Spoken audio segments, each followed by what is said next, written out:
This is a Sony Handycam from 11 years ago. For most people, this is completely useless now. Why would you carry a big camera around when you can just use your smartphone? But for me, this is a useful tool and I still carry it around with me.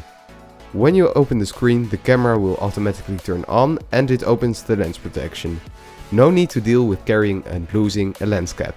I really like camcorders, because unlike other cameras, they are really meant for video.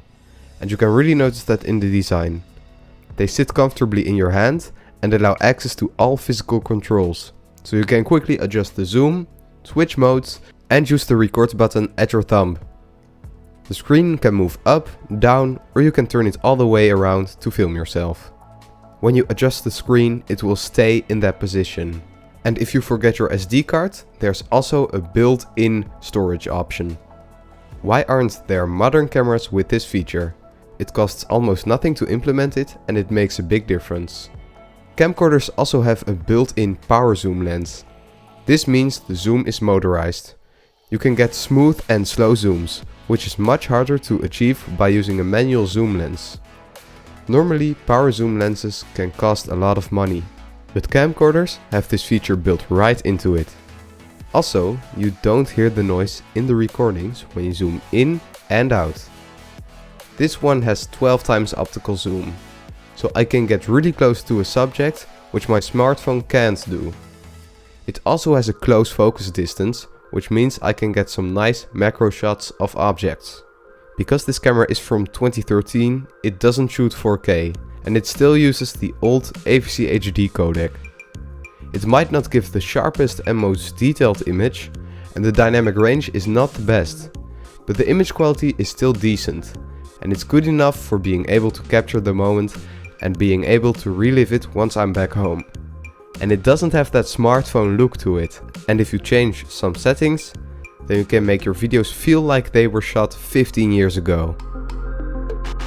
This camera also has balanced optical steadyshot. This means that the lens is floating inside the camera housing. It sadly won't replace your gimbal, but it will definitely help you to get smoother video, especially when you zoom in a lot.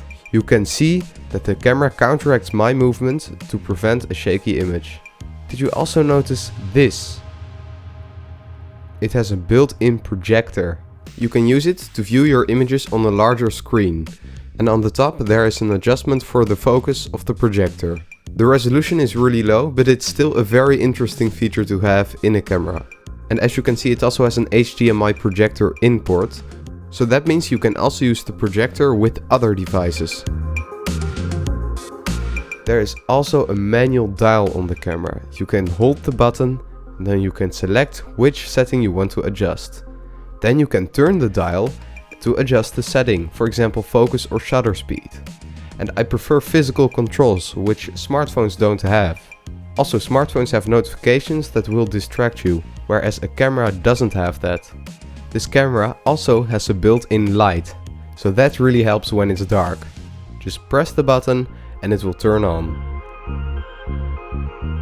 There's also a microphone port, and that allows me to connect a different microphone. And with the headphone jack, I can also monitor the audio in real time. Of course, this is already a very old model, and there are newer models with better image quality, larger zoom and some more features. But they are more expensive and larger in size. For example, the AVCHD, and I sometimes use it, but I also like to use this older version. Because the more expensive one doesn't have a projector, doesn't have a built-in lamp and also no built-in storage. Another thing I like about Sony cameras is the design consistency between the old and the new cameras. For example, look at the zoom rocker. They look very similar, and on both models there's a photo button behind it with the same font.